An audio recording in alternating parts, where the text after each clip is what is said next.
जोहार गे सिखनात रासा YouTube channel रे जतो को सागुन दाराम तेहिन दा आबो कोडिंग डिकोडिंग ना पार्ट 3 बन आलोचनाया कोडिंग डिकोडिंग रेना पार्ट 3 कोडिंग डिकोडिंग पार्ट 3 रे चे मेना ताबना चलो बन नेल लगे मेटान क्वेश्चन एम मेना का ताबना चलो क्वेश्चन के लहाते बन नेल लगे नोडे मेटे क्वेश्चन बन नेल दाड़ाया कना चेक मेना आकादा क्वेश्चन तो हेना आकादा मेनदाय कोनो संकेत अनुयायी हैज एस और स्टार माने जदि table is clean @d has माने माने क्लीन एंड नीट एवं @ और जिज्ञासा चिन्ह माने चेक कना नीट गर्ल ताहले चे मेनदा ओई नियम एंड एर संकेत की क्वेश्चन बन नेल के ताबना क्वेश्चन बन पढ़ाव केदा चे ᱧᱩᱨᱩ कान ताबना आरआरबी एनटीपीसी सीबीटी 1 एग्जाम 2021 रे ᱧᱩᱨᱩ कान ताबना नोटा क्वेश्चन तो चलो ताले नोआ क्वेश्चन चिका कते बन सॉल्व ओना बन नेल लगे क्वेश्चन दो चेक कान ताबना क्वेश्चन दो बन नेल कदा चलो ताले बन सॉल्व लगे ऑल बन चलका ओंडे बन ऑला चलका को लई कदा मेंदे हैज क्वेश्चन कान ताबना चेक ऑल कदा हैज मेना का ताबना इज आर स्टार माने तिनक कान ताबना मेंदाय टेबल इज क्लीन ओना तायम आर मिटे चे मेना का ताबना @d और हैज नोआ माने चेक कान ताबना CLEEN क्लीन एंड नीट तारपर चे मेना कदा मेंदाय क्लीन एंड नीट तारपर क्वेश्चन दो मेना कदा @ और जिज्ञासा चिन्ह माने चेक कना @ और जिज्ञासा चिन्ह माने hook can't ताबना NEET girl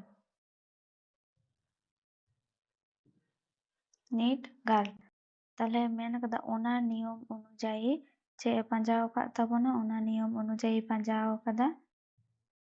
and दो तीन कना ओकाटा संकेत कना ना दो संकेत कोडिंग बा सिंबल कोडिंग को मिता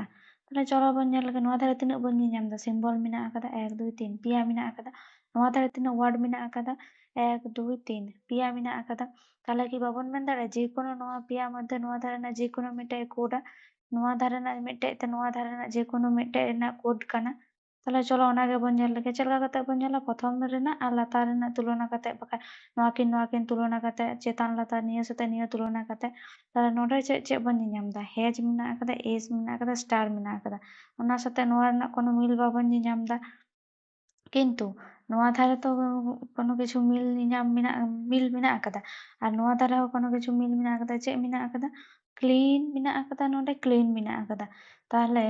नोआ धारे हैज मेना आकादा नोआ धारे हैज मेना आकादा ताहले नोआ धारे हो मेना आकादा क्लीन नोआ धारे क्लीन मेना टेबल इज एंड और नीट ओकाटा गे बांग मिलक कना ताहले नोआ धारे ना क्लीन सते नोआ क्लीन मिलक कना ताहले नोडे बारिया ओकाटा कॉमन मेना आकादा हैज नोडे खय बन मेन दाड़े नोआ हैज गे नोआ क्लीन रेना संकेत दो कना पर नोआ धारे बारिया क्लीन मेना आकादा नोआ धारे हो नोआ किन मध्य मिल मेना आकादा हैज ताहले क्लीन गे हुक कना नोआ रेना क्लीन रेना नोआ हैज गे हुक कना संकेत निया तायम बन नेला नोआ किन मध्य नोडे चे मेना आकादा @ मेना आकादा नोडे हा @ मेना आकादा ताहले नोडे चे मेना आकादा एंड मेना आकादा नीट और गर्ल मेना आकादा ताहले नोडे जदि नीट मेना आकादा और नोडे हो नीट मेना आकादा नोआ धारे चे मेना आकादा @ मेना आकादा नोआ धारे हा @ मेना आकादा ताहले नोआ खय चे बा हुयेन ताबना नीट रेना इया दो कना संकेत दो कना @ और नीट रेना नोडे हा संकेत दो को ऑल कदा @ तारपरे चे संकेत पंजाव का ताबना अब एंड नोआ धारे ᱧᱩᱨᱩ मेना नोआ धारे डी ᱧᱩᱨᱩ मेना ताहले अब नोडे खय बन मेन दाड़ेया एंड माने हुक कना डी आबार नोडे गाल नोआ धारे ᱧᱩᱨᱩ मेना नोआ धारे हो जिज्ञासा चिन्ह ᱧᱩᱨᱩ मेना आकादा ताहले नोआ दो चे हुया गाल समान जिज्ञासा चिन्ह अब चे पंजाव का ताबना गाल समान पंजाव का चेक कना ताहले अब उत्तर बन ऑल दाड़ेया एंड माने हुक कान ताबना डी ना तो क्वेश्चन मार्क कना नोआ क्वेश्चन मार्क दो बांग कना नोआ दो एंड माने तिनक कना ओनाय पंजाव का ओकाटा संकेत कना चलका कते बन ऑला ताहले नोडे चे बन ᱧᱟᱢ केदा एंड दो नोडे डी बन ऑल एदा तीसरे हो नोका दो बाबन तुलना जे नो प्रथम रे एस मेना आकादा तार माने टेबल दो एस कना नोडे स्टार मेना आकादा तार माने इज दो स्टार कना उनका दो बाबन मेन दाड़ेया से हैज मेना आकादा हैज दो नोआ प्रथम कोना उनका दो बाबन मेन दाड़ेया चलका कते बन मेन दाड़े नोआ किन बारिया मध्य चेड कॉमन मेना आकदा नोआ किन बारिया मध्य चेड कॉमन मेना साधारण चेड मेना आकदा तुलनायाबन नोआ धारे जेमन हैज बन जाम किदा नोआ धारे हैज मेटे बा मेटे जिनिस दो मिल तहन गया नोडे क्लीन साथे नोआ क्लीन रेना मिल मेना आकदा तारे चे बाबन मेन दाड़े क्लीन समान कान गया हैज तापर नोआ ना एट द रेट नोआ ना एट द रेट हो मिल मेना आकदा नोआ रे चे मिल मेना आकदा नीट आर नीट मेना आकदा ताले नीट माने गे चे कना एट द रेट कान ताबोना और एंड रे दो नोडे एंड डी nyuru मेना आकदा नोडे एंड nyuru मेना आकदा ताले बन मेन दाड़े एंड दो डी अब चे हुई ताबोना नोआ गे हुई ताबोना फाइनल आंसर एंड रे दो हुई कना डी दिए को चिन्हित आकदा एरपर चलो अब मेटन क्वेश्चन बन नेल लगे आरो चलकाना कोडिंग डिकोडिंग हुई दाड़ेगा नोडे मिटे अब क्वेश्चन बन नामदा मेनदाय कोनो संकेत अनुयायी सादा हलो नील नील हलो लाल और लाल हलो चे हलुद और हलुद हलो सबुज और सबुज हलो कालो कालो हलो बेगुनी एवं बेगुनी हलो कमला ताहले मानुषेर रक्तेर रंग की क्वेश्चन बन पढ़ाओ के तबना से बन नेल किदा ताहले एबारे चलो बन पढ़ाओ लगे नोआ को क्वेश्चन दो चलका कते बन समाधाना ओना गे बन नेल लगे चलका कान तबना क्वेश्चन बन नेल कते एबार चलो बन ऑल लगे मेंदे कोनो सांकेतिक अनुयायी चे कॉलदा सादा दो चे कॉलदा नील नील दो चे को मेता कना लाल लाल दो चे को मेता कना हलुद और हलुद दो चे को मेता कना सबुज और सबुज दो काटा को मेता कना कालो और कालो दो चे को मेता कना कालो दो को मेता कना बेगुनी बेगुनी और बेगुनी दो चे मेता कना एवं बेगुनी दो मेता कना कमला ताहले आबो तो क्वेश्चन चे कुली ले बना जे मानुषेर रक्तेर रंग की सोचा गया सॉल्व बन चलो मानुषेर रक्तेर रंग दो चे बन बाड़ाया लाल कना मानुषेर रक्तेर रंग दो लाल कना किंतु लाल दो नोडे दो चे को मेता कना हलुद ताहले सठिक उत्तर चे हुई ताबोना हलुद नोआ गे हुई कना मानुषेर रक्तेर रंग नोआ गे हुईना सठिक उत्तर नोआ गे हुईना सठिक उत्तर उनका गे आर ओना लातार आर मिटे क्वेश्चन मेना का ताबोना ओना एकी रकम गे नोडे जेमन मेन का ताबोना बातास माने सबुज और सबुज माने नील नील माने आकाश आकाश माने हलुद हलुद माने जल और जल माने गोलापी ताहले परिष्कार आकाशेर रंग की परिष्कार आकाश दा आबो चे बोन मेताआ परिष्कार आकाश दो मेता आबो नील और नील दो चे कलदा नील दो कलदा आकाश ताहले सठिक उत्तर ऑप्शन बी आकाश हुई ताबोना परिष्कार आकाशेर रंग की नोडे दो आकाश के उत्तरिया कारण नील कना नील दो चे को मेता कना आकाश को मेता कना ताहले आकाश के आबो हुई ताबोना जे सठिक उत्तर ऑप्शन बी उनका गे आर मिटे क्वेश्चन चलो बन नेल लगे नोआ दो कारे nyuruh len ताबोना आरआरबी एनटीपीसी सीबीटी 1 2022 साल रे nyuruh len ताबोना चलका मेन करें कोनो संकेत अनुयायी हार्ड देयर वॉइस एंड संकेत दो चेक कना नियो दिए कार वाज हार्ड नोआ दो नियो और वॉइस वाज हार्ड दो नियो कॉल दा ओई नियो में हार्ड कार रेना संकेत दो चे मेन चोयदा चलो ताहले अब नोआ हबन कराव लगे समाधान लगे जे चलका कते बन करावा ताहले अब बन ऑल लगे चे मेन ताबोना क्वेश्चन दो मेन दा हार्ड देयर वॉइस ओना दो चेक कान ताबोना हार्ड देयर वॉइस तो को ऑल दा NUCAES दिए their car was hard HYTAESNU তারপরে তো অল আছে voice was hard no the ESTACA ठीक गया चलो नोआ धारा 1 2 3 पिया सन पिया वर्ड मेना आकदा 1 2 3 नोआ धारा पिया मेना आकदा 1 2 3 4 1 2 3 4 1 2 3 1 2 3 नोआ दो चलका कते बन करावा तुलनाया बन चलका बन तुलनाया नोआटा साथे नोआटा जहाटा के कॉमन बन जामा नोआ धारा खय नोआ धारा जुदी लेंगा धारा नोआ किन बन तुलनाया ताहले जे जम धारा नोआ किन बन तुलनाया लेंगा धारा नियो तुलना लेंका जे जम धारा नोआ तुलना चलो आर चे क्वेश्चन ताहले चे पंजाव का ताबोना HEARD हाथकार दो मेनदा तीनक कना नोआ बो उडुक लगाव बना ठीक गया चलो और लगे बन ᱱᱚᱣᱟ ᱫᱷᱟᱨᱮ ᱪᱮᱫ ᱢᱮᱱᱟᱜ ᱟᱠᱟᱫᱟ? দেয়ার কার ওয়াজ হার্ড। ᱱᱚᱣᱟ ᱢᱮᱱᱟᱜ ᱟᱠᱟᱫᱟ হার্ড দেয়ার ভয়েস। এটা বারিয়া কমন মেনাᱜ ᱟᱠᱟᱫᱟ হার্ড মেনাᱜ ᱟᱠᱟᱫᱟ হার্ড মেনাᱜ ᱟᱠᱟᱫᱟ। ᱱᱚᱰᱮ দেয়ার মেনাᱜ ᱟᱠᱟᱫᱟ দেয়ার মেনাᱜ ᱟᱠᱟᱫᱟ। তাহলে অকᱚᱭ ᱚᱠᱟᱴᱟᱜ ᱠᱟᱱᱟ ᱵᱟᱵᱚᱱ ᱢᱮᱱ ᱫᱟᱲᱮᱭᱟᱜ ᱠᱟᱱᱟ। এবারে তাহলে বারিয়া যেহেতু কমন মেনাᱜ তাহলে নুই সাথে ᱵᱚᱱ ᱧᱮᱞᱟ সিঙ্গেল কমন অকাᱴᱟᱜ ᱨᱮ মেনাᱜ ᱟᱠᱟᱫᱟ। ᱱᱚᱰᱮ ᱢᱮᱱᱫᱟ দেয়ার কার ওয়াজ হার্ড ভয়েস ওয়াজ হার্ড। তাহলে ᱪᱮᱫ ᱢᱮᱱ ᱟᱠᱟᱫᱟ? ᱱᱚᱰᱮ ᱢᱮᱱᱟᱜ ᱟᱠᱟᱫᱟ ᱪᱮ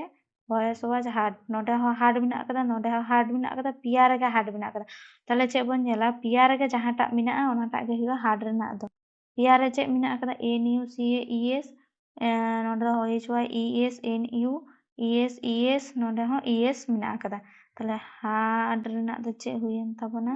ᱱᱚᱰᱮ ᱦᱚᱸ ES ᱢᱮᱱᱟᱜ ᱟᱠᱟᱫᱟ ᱱᱚᱰᱮ ᱦᱚᱸ ES ᱢᱮᱱᱟᱜ ᱟᱠᱟᱫᱟ ᱱᱚᱣᱟ হার্ড ᱞᱟᱹᱜᱤᱫ ᱦᱚᱸ ES ᱯᱮᱭᱟ ᱨᱮ ᱡᱚᱡᱚᱢ ᱱᱚᱣᱟ ᱫᱷᱟᱨᱮ ᱦᱚᱸ ᱯᱮᱭᱟ ᱨᱮ ᱡᱟᱦᱟᱸᱴᱟᱜ ᱠᱚᱢᱚᱱ ᱢᱮᱱᱟᱜᱼᱟ ᱚᱱᱟ ᱵᱚᱱ ᱧᱮᱞ ᱠᱮᱫᱟ ᱱᱚᱣᱟ ᱫᱷᱟᱨᱮ ᱦᱚᱸ ᱯᱮᱭᱟ ᱨᱮ ᱡᱟᱦᱟᱸᱴᱟᱜ ᱠᱚᱢᱚᱱ ᱢᱮᱱᱟᱜᱼᱟ ᱚᱱᱟ ᱵᱚᱱ ᱧᱮᱞ ᱠᱮᱫᱟ ᱱᱚᱰᱮ ᱦᱚᱸ হার্ড ᱢᱮᱱᱟᱜ ᱟᱠᱟᱫᱟ ᱱᱚᱰᱮ ES ᱢᱮᱱᱟᱜ ᱟᱠᱟᱫᱟ তাহলে হার্ড ᱨᱮᱱᱟᱜ ᱫᱚ ᱪᱮᱫ ᱦᱩᱭᱮᱱ ᱛᱟᱵᱚᱱᱟ? ES ᱦᱩᱭᱮᱱ ᱛᱟᱵᱚᱱᱟ। ᱫᱤᱭᱮ ᱠᱟᱨᱮ ᱯᱟᱸᱡᱟᱣ ᱟᱠᱟᱫ ᱛᱟᱵᱚᱱᱟ ᱠᱟᱨ ᱫᱚ ᱪᱤᱠᱟ ᱛᱮᱵᱚᱱ ᱩᱰᱩᱠᱟ? ᱱᱚᱰᱮ দেয়ার মেনাᱜ আকাদা ᱱᱚᱰᱮ ᱦᱚᱸ দেয়ার মেনাᱜ আকাদা ᱱᱚᱰᱮ ভয়েস মেনাᱜ আকাদা ᱱᱚᱰᱮ ᱦᱚᱸ ভয়েস মেনাᱜ আকাদা তাহলে ᱪᱮᱫ কমন মেনাᱜ আকাদা? দেয়ার ভয়েস NUCA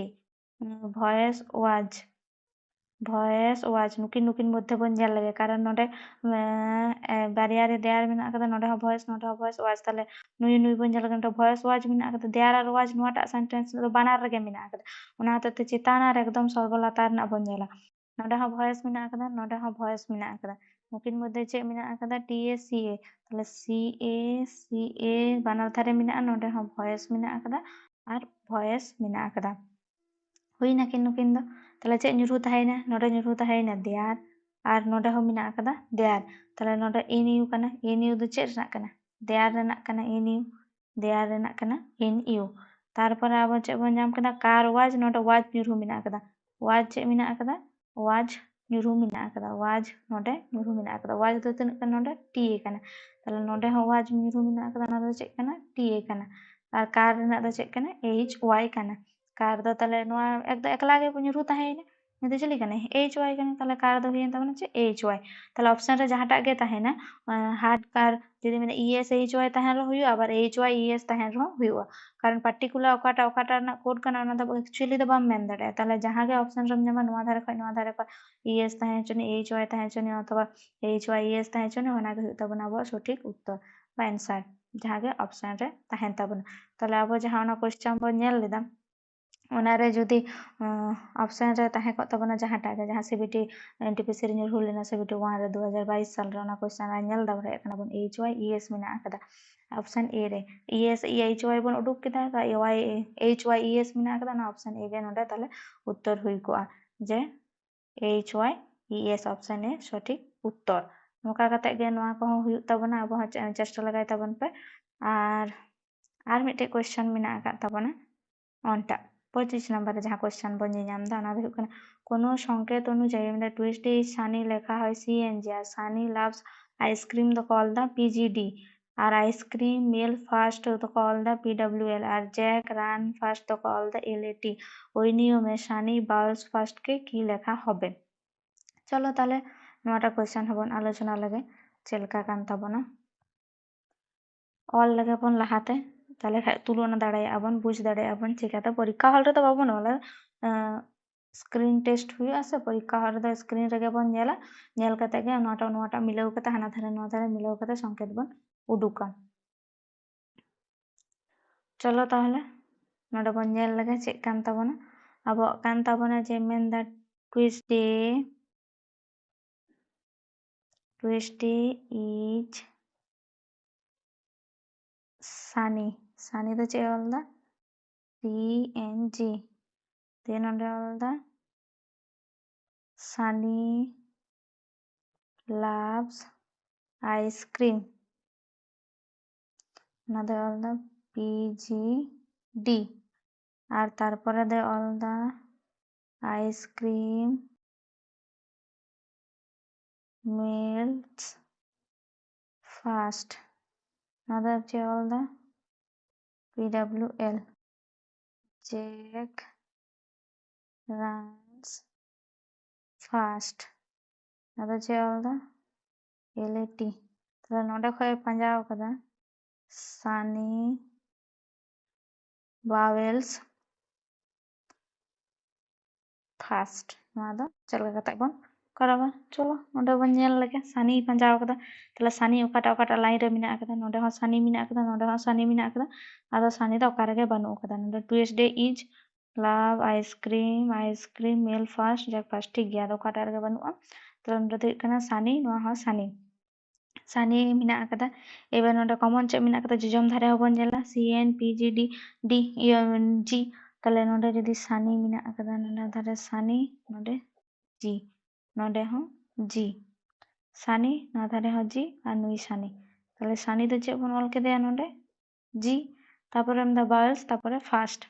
फास्ट रना दो चे कान ताबन फास्ट रना दो ओकाटा सेंटेंस रे फास्ट मिना ओना बन कोयोगा चलो सानी loves आइसक्रीम मेल फास्ट और वन जैक रन्स फास्ट नोडे हो फास्ट मिना कदा नोडे हो फास्ट मिना कदा बाना धरे तले नोआ धरे चे मिना कदा जैक रन्स आइसक्रीम मेल्स नोडे फास्ट मिना नोडे हो फास्ट मिना नोआ धरे कॉमन PWATL कना तले फास्ट रना दो चे बन ऑल केदा एल बन ऑल केदा एबार बावेल्स नोआ सेंटेंस मध्ये रे बावेल्स तो ओका रे बनु कदा नवा वर्ड कना तले चे बन चिका अब ऑप्शन बन जेला जहाटा ऑप्शन रे बन जेला नवा वर्ड को जुक्तो कदा से नवा वर्ड को ऑल कदा नवा लेटर को ऑल कदा होइना गे तबन उत्तर नवा वर्ड कने चे बाल्स तले नवा लेटर तहना ओंडे दो काले नवा को सेंटेंस मध्ये रे नवा बानु गिया बाबन जाम दारे कन नवा बानु गिया तले ओका खय मागुया तले निश्चय तो ऑप्शन जेल कते बुझिया जहाटा ऑप्शन रे नवा ना अक्षर एम तहना से लेटर एम तहना ओनाटा के नवा रे संकेत तो कना चलो अब तले नवा रे ऑप्शन बन जेल लगे नोंडे मेंदा GPL GXL PLD GDP नवा को तो जतो के मिना नवा ओकाटा बन जाम त GX और L X त नवा को आगु कदा तार माने गे नोंडे आबो नवा कोराव लगा बना जे GLX X दो चेर ना बन को ऑल केदा नवा बास नवा हे एकना तले ऑप्शन नोंडे बी गे हुता बना बो उत्तर आदो जहां लका के तहना जहां लका बन सजाय मेना कदा GXL हम ऑल दाड़े LXG हो जहांटा के ऑप्शन रे तहना ओना गे आबो होता बना उत्तर नवा गे तले आबो होयन तबना फाइनल आंसर नवा चे कना नवा वर्ड कना नोंडे हो नवा लेटर हिजुआ ताले चे बुझ किदा बन जे चलका कते हुयन तबना ताले कोडिंग डिकोडिंग ना क्लास ता अब चाबायन तबना और नेल तबन पे जतो पार्ट 1 पार्ट 2 पार्ट 3 ताले खाय जतो रकम क्वेश्चन बन कराव दाड़े जे कोनो कॉम्पिटिटिव परीक्षा रे जहां लका गे हेचनी नोंडा खय गे हुयुआ और वीडियो बन कुसिया कान खान ताले लाइक शेयर कमेंट और सब्सक्राइब तबन पे